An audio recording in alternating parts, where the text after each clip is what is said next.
Our next guest. I know. We've got Julie Because I Christiansen wanted her to here. smile. Julie, do you whiten your Okay, teeth? there's a tooth. No, I don't. I've been told that if I whitened my teeth, it would be too much. I know what You you mean. see, everything leads to something. There was a method to my madness. Yeah. So who told you that, Julie? My dental assistant.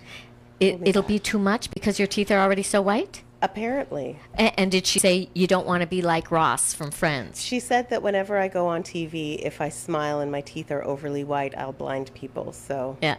I Right. decided against it. Okay. Yeah. Well, the only good news about that would be you could probably do the white balance on the cameras with your teeth. Perhaps. Right? That's a Perhaps. fabulous But- line. Oh, my God. I love that. Only the techies in the room will be laughing at Yeah. that and right across the world. That is so funny. They're fake laughing white now. balance, white balance. Just okay. Never mind that. Okay, so let's talk about the work that you do, Julie, because because we have some angry people here, and we thought that you did anger management, but apparently No, you I don't. Yeah, I don't. I don't believe in anger management. Okay. Anger management assumes a few things. Number one, it assumes that anger is something that you do, not something that you feel. And that's not true. Interesting. Secondly, anger management implies that you can actually control what you're feeling at any given time. And I think that's bunk. You don't think people can control how they feel? Sheep dip. Sheep dip. Yeah, it is what it is. Right? If you're walking down the street, and this happened to someone I know just last week, walking down the street, and someone out of the blue walks up to you and spits in your face, do you think you can control how you feel in that moment? Well, people are told, count to 5, walk away, turn Yeah, your but back. see, those are all behaviors. That's not how you feel. How Serenity you now. feel Okay, but Right? how so you're you don't give feeling in to in how that you feel. moment is offended, violated, angry, frustrated. There's a whole range of feelings that you're going to have, but none of those feelings determine how you behave, right? And so anger management assumes that anger and behavior are the same thing, and I just don't buy that. I think you can separate the emotion from the behavior, let the emotion be what it is, and deal with your choices that you make as a result of how you're feeling. Okay, so you're saying you can't control how you feel, but you certainly can control how you behave. That's as right. a result. Yeah. Okay. So it's behavior management. It's better decision making. Better And I know it decision-making. sounds like semantics, but the truth of the matter is that I have worked with people for years who have been to anger management 1, 2, 3, 4 times, right? Court ordered anger management. Well, I did this already and it's not going to work. And what do they remember? And I actually poll people when they call me and say, oh, I need anger management counseling. I ask them, have you done anger management before? Yes, I have. And what did you learn? Take a deep breath and count to 10 and walk away. Same thing, no matter who they are, where they're calling from, it's always the same answer. Take a deep breath, count to 10, walk away. None of that will help you in the moment when your emotions are over the top. Well, I mean, that's a behavior, though, right? Exactly. Breathe and walk away. That's a Yeah. behavior. So, Right. okay, now before we get into that, and is that what you do? Like, what is that? Is that a quick summary of the work that you do? I help people to create positive, radical, lasting change in their lives, whether it relates to dealing with emotional issues such as anger or stress. Those are my 2 primary areas of concern.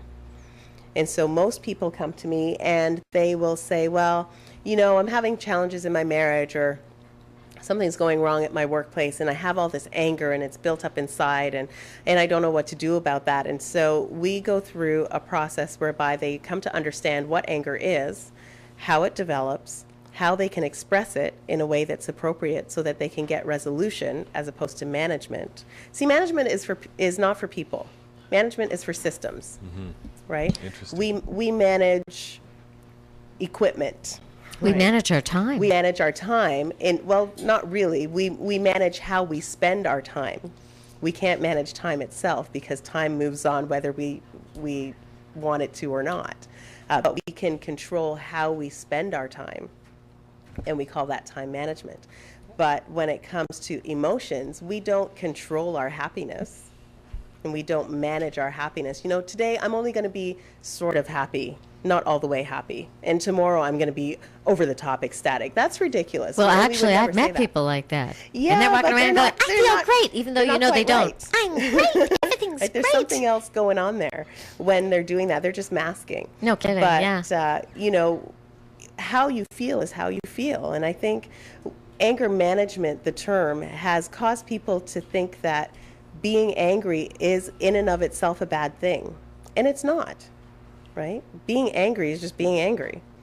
Doing things when you're angry that could get you arrested or get you into trouble or get you expelled or suspended from school, that's dangerous. Or cause somebody harm, yeah. Right. Like if you're doing something that is danger to yourself or to other people, then that should be taken care of and that should be dealt with. But if you're feeling upset, and rightfully so, why should you have to try to change how you feel just because other people say it's bad? Now, what kind of clients do you have? All kinds. Do you have one-on-ones? I do have one-on-ones. Do you have couples? I don't work too much with couples because it usually turns into a he said, she said kind of scenario. Sure.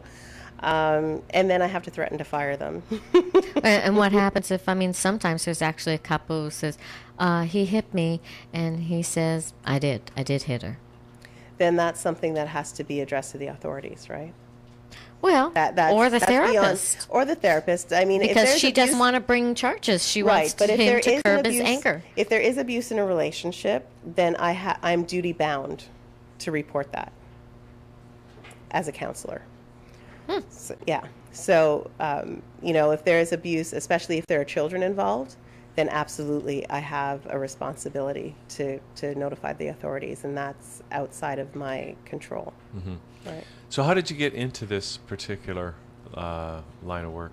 Well, I studied psychology. I have an undergraduate degree in psychology and started working in the mental health field. I was working in a residential mental health program in Ottawa. And the idea of the program was that people would leave hospital and go through transitional housing until they were eventually ready to integrate back into society and live independently. And we had a mixed group home. We had 5 males, 5 females. And at one point... That sounds like it could be fun. Not really. I mean, everybody's dealing with their own stuff, right? So it was really a very protective environment. But at one point we had more males than we did females, and that testosterone level got a little too high in the house, and the guys started to fight. And at one point, one of the very large men that we had living in the home threw one of the very small men through the kitchen window. And at that point, my boss went, I think we need some anger management. So, of course, we went off looking, and this was back in the early 90s, and couldn't find anything. Couldn't find any kind of programming that would be suitable for that kind of clientele that had severe mental illness, behavioral issues, cognitive impairments because of medications, all those sorts of things. And so I started putting together a program with 2 of my other coworkers, and was absolutely fascinated by it. And I was hooked. Now, did you have to kind of educate yourself Absolutely. about the field? And when you say put a program together, did you borrow from other programs that were existing? We did. Initially, we borrowed from the only program that we could find, which was a life skills program for women, actually. And we pulled, a few little things, little learning tools out of there. Found a couple of books, and one of the books was published in the 70s. And the other was published in the 80s, and I don't want to name the title, but the one that was published in the 80s was so boring, it was driving me to tears. I couldn't read it, so I didn't even use that one as a reference. But the other book about assertiveness I found very helpful. So we took what we could find and put it together into a 8-week program, I think it was at the time. It was 8 weeks. And everybody in the house that was living there had to go through it. We sat them down together and did some activities and had specific things that we wanted them to learn each week. And like I say, I was absolutely hooked. I was completely fascinated by the subject and have just been working in it ever since. And do you have a program where people come to you at an office, or do you go to their homes? I tend not to go to people's homes. Again, when you're working with people who have anger as a primary issue, you want to be someplace that's neutral and safe. So obviously, it sounds like you're a little worried about their anger. No, not too much, but I think it's just wise to take precautions, right? And to have some place that is neutral. Sometimes in a home environment, there can be triggers, right, that interfere with the process of coaching or counseling. So having a place where they can come, that they feel comfortable, and where I also feel comfortable, it works better just for the, for the process overall. Now, how did your program, I mean, because you're talking about anger management is sort of a misnomer, it doesn't really work. What works? I mean, when you talk about, it's not about how you feel, it's about how you behave. Right. I mean, what does, so, it sounds like you're kind of taking a little bit of a different take than a lot of people on how to deal with the problem. I think what's important is that people have to understand that anger isn't behavior, that it is emotion. And it's amazing, one of the very first things that I do in my program is I ask people, what do you think anger is? And what are some of the things that you've always believed about anger? And typically the responses are anger is bad, anger and aggression are the same thing. Women and children shouldn't express anger. If I express how I feel, if I express my anger, bad things are going to happen. There will always be a bad result, so I have to bottle it up inside, those sorts of things. Or other people will say, well, the only way that I'm going to get what I want is to yell, scream, curse, swear, hit things, whatever. So what that's showing me is that there are some core beliefs about anger that are dictating the way people respond when they're feeling that way. And so by breaking down those beliefs and challenging them and showing them how those beliefs are faulty, immediately we start to see behavior change before we even teach them anything, right? Someone says to me, well, anger is bad. Really? Is it really? Because I think the civil rights movement was formed out of some angry lady who wouldn't sit at the back of the bus, right? So was that a bad thing, or did she actually have something good come out of her decision not to move? Same thing with apartheid in Africa. That came out of people saying enough is enough, right? The changes that we're seeing in Tunisia right now are because people said, we're tired of this regime and we want change. And so anger is not necessarily a bad thing. It's what you do with it that creates those negative outcomes. What can Marla do differently so that Okay, this is not a therapy session. That's not why I'm here. It's thought-provoking. Now, can you give us an example of, let's say somebody gets mad at a guest at their party and actually takes a cheese knife and says, I don't like the way you talk. You just bug me so much. That's what Marla did on the weekend. And so they swing in this little knife around. Now, what would you like to do with that person, let's say? Well, the very first thing I would do is make sure that I stay right here in terms of my tone of voice and my physical demeanor. I'm not going to do anything that's going to escalate that individual, because it takes two to start a fight and it takes two to escalate it, right? So if someone is escalating with me, my first response is always to stay right here. In fact, I even take it down a notch and I get this really breathy tone of voice, like right around here, that's very soothing. And I'll just very calmly say, okay, why don't you tell me exactly what it is that's bugging you right now? And let's just talk about this. Because as long as I stay calm and I stay relaxed, the other individual after a while is going to start feeling really stupid. Not they're necessarily. escalating and escalating and freaking out, and You hope everybody so. else is going, we just really want to work this out with you, but not that way. Let's talk about this calmly. And after a while, they'll have no option but to de-escalate because no one else is going there with them. Well, that's, that doesn't always happen that way. Okay, but so it's a give me a good what if. approach. Give me a what if, Marla. Well, it doesn't always happen. I mean, I've had two altercations with somebody who had real anger problems. And having had some psychological experience in dealing with people like that, I knew not to give them too much eye contact, to lower my voice, and just because they were like in my face, Right they there. wanted me to punch them so they could kill me. And I just went, I was just asking a question, and they were like, come on. Very, just very calm, yeah. asking a question. And that's really important, It just didn't to stay stop her. calm. About 15 times. She was getting closer and closer and closer, and I just kept saying, just asking a question. And then I walked away. I have to go home now. And I was shaking for the rest of the night because I could have so easily been punched in the face, but it didn't stop this person. Okay. And I've seen that happen before. It just made me look like the calm one. And however, sometimes I think even a calm person can instigate more anger, like, you know, an angry It person could. go, I hate it It when could. you use that Right. therapeutic voice. Absolutely. And there's Right? no guarantee that by responding in a calm, cool, and collected manner that you're going to get perfect outcomes.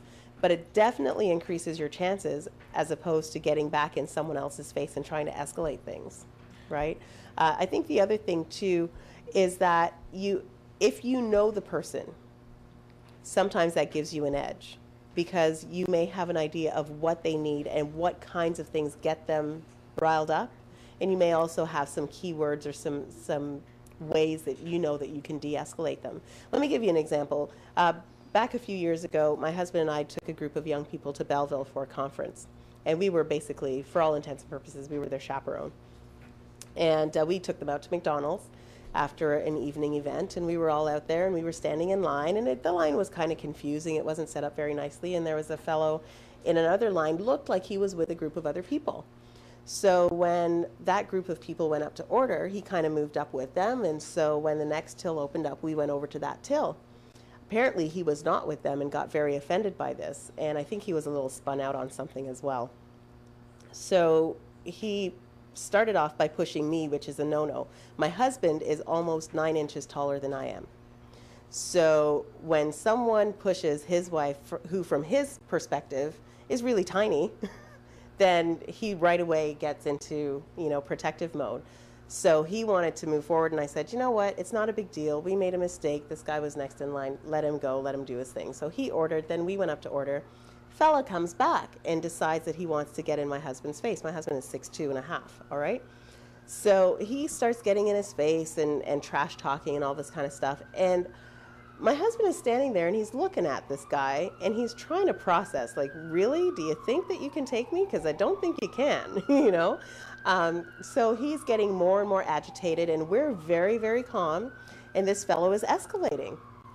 And so he got up to my husband and he pushed him once really hard against the shoulder. And my husband just looked at him and took out his cell phone and said, you know what? I think I'm going to call the police, just very, very calmly. And so he pulled it out, started to dial 911, and that guy took off out of there like a bat out of hell. You couldn't see him down the street. He'd run so fast. And that was the end of the altercation. So what's the moral of the story? Call the police? The moral of the story is stay calm. Mm-hmm. If you feel that you're being threatened, let that individual know that you feel threatened, and that because you're feeling threatened, you're going to have to take steps to make sure that you feel safe, right? Even then, it doesn't guarantee. Now, I got to be clear on this, that just because you follow what I say to the letter doesn't mean that you're going to be safe. That's for sure. However, you do need to follow through. And I tell people in workplaces this, you know, if you're at work and you're feeling threatened by a supervisor, then you need to let that supervisor know. Or if it's a coworker, right? If they're doing something that you don't appreciate, if it's sexual harassment or some other form of harassment, let them know this is inappropriate and I'm going to have to do something about it if it doesn't stop. I would like it if you would just stop. That would be better, right? But if you don't, I'm going to have to go to human resources. I'm going to have to go above your head, whatever. And then do it. Grow a backbone, follow it through, and actually do it. And then a lot of the workplace harassment will actually decrease because people understand that they're going to be held accountable for their behavior. And then there's sometimes complications with certain scenarios, relationships, best friend of your partner who threatens and gets really angry a couple of times, months apart, towards you, and your partner doesn't do anything about it. But if you speak up to this angry person, your relationship will be damaged. Not with the angry person, but with your partner. because they're all best friends. Yeah. And I've experienced that. Yeah, and that's when couple times. That's when the process of anger resolution really comes into play. The idea with anger resolution is that you think really clearly about what's happening. What does it mean to you? How do you feel about it? And how you'd like it to be resolved. And then you actually take the steps to go about resolving it. Now, if that other party, whether it's a partner, a spouse, a friend, whatever, doesn't want to be part of that resolution process, then you have a choice to make. Yeah, and a lot of people avoid trying to resolve issues because they're afraid of what the outcome might be, right? I'm afraid of being alone. I'm afraid of being rejected, whatever. Right. But is it better to stay in an unhealthy, toxic relationship, or is it better to make sure that you're healthy and that you're doing what you need to do for you. I don't know. That's a decision that every That person is a has to personal make. decision Yeah. because there's pros and cons to both. Absolutely, absolutely, and I don't take that lightly. I think it is a very difficult decision for people to make, but still one that they need to make, and they need to give their partners a chance, right? If they don't know how you feel, they won't know that they need to change, Oh, and you can't change them. You can tell them what you need and let them decide for themselves what they want to do with that I information. certainly did that in my situation. Yeah. These are your options. This is what the outcome's going to be if you don't step in. Of course, nobody stepped in, and of course, it repeated itself and repeated itself. And of course, I finally said, I have to See, step out of the They scenario. need to There go you go. see somebody like Julie. And Julie, who should give you a call? I mean, is it individuals, or do the courts send you people? I mean, how does it work? Every once in a while, I get referrals from the courts, and typically the court referrals are the people who can't be helped by anyone. They're sort of the last resort folks. You know, they'll say, "Well, we've tried everybody else, and they won't take this person. Will you take them?" And sure, I will, because when I have great success with them, it means that my numbers, my stats go up. So it's good for me, and of course, good for the client. But I also work with business people.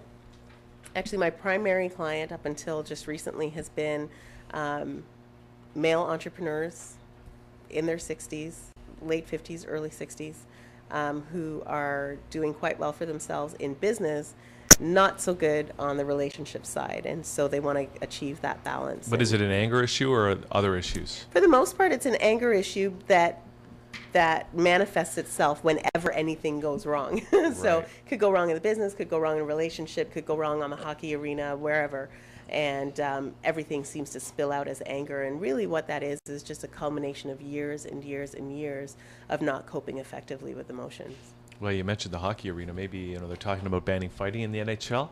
Maybe there's a huge market wow, there. You yeah. can work with all the NHL players. That's really something. They yeah. can deal with their I have anger. been a Hand. strong advocate of having some kind of anger solutions program for sports.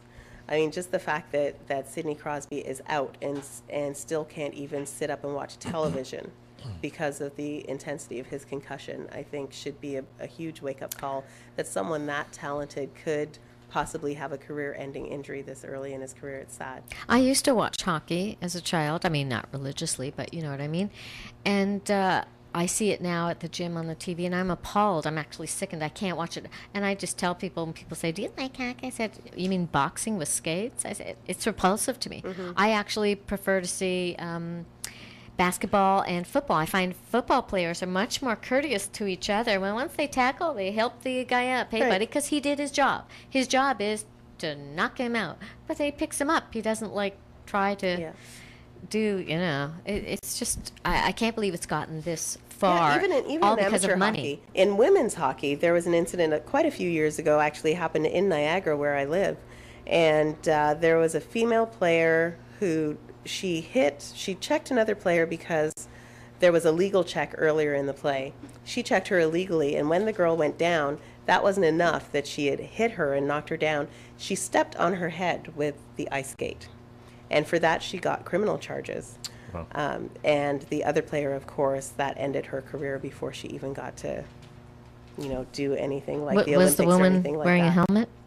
She was wearing a helmet, but that doesn't protect all of your head or your face. You know what I'm No. saying? What So, happened yeah. to the woman who was kicked? I can't exactly remember, but I know she suffered a concussion and she had some other injuries and is no longer able to play. Great. Yeah. So you're based in Niagara? Whereabouts? I am based in St. Catharines, Ontario. Okay. And Yeah. if people want to get in touch with you, how can they do that? Easiest way to get a hold of me is at my website. They can either go to angersolution.com. That's anger solution singular, not plural. That will take you somewhere else. Or they can go to my personal website, juliechristiansen.com. Perfect. And that's SEN. That's at right. the end, right? Yes. Julie Christiansen. Excellent. .com. And so if people want to get have some therapy with you, do they come to St. Catharines? They would come to St. Catharines. You Yeah. don't ever come in once a week to Toronto to see Toronto I clients? am actually in Toronto, but I'm here teaching. And Where do you teach? at George Brown College. Okay. Yeah, I teach psychology there. So I don't have any kind of office hours arranged for Toronto at this point. I only see clients once a week. Think about it. I will think about it. However, if people are interested and they live outside the Niagara region, I do offer some telephone coaching depending on the nature of the challenges that they're having. I can provide distance coaching, and of course they can get a copy of my book, Anger Solutions, and that will give them lots of information. Where do we that find they can that do book? self-help. They can get that from the website as well. Okay. Yeah, they can Is order it at right the off the bookstores site. as well, or It is not in bookstores at is it present. self-published? It is self-published. Okay. And you have a PayPal on your site? Yep. Okay. Yep, we've got a bookstore, lots of products and additional resources that they can find there. Great. Great. Okay, Julie, thanks for coming.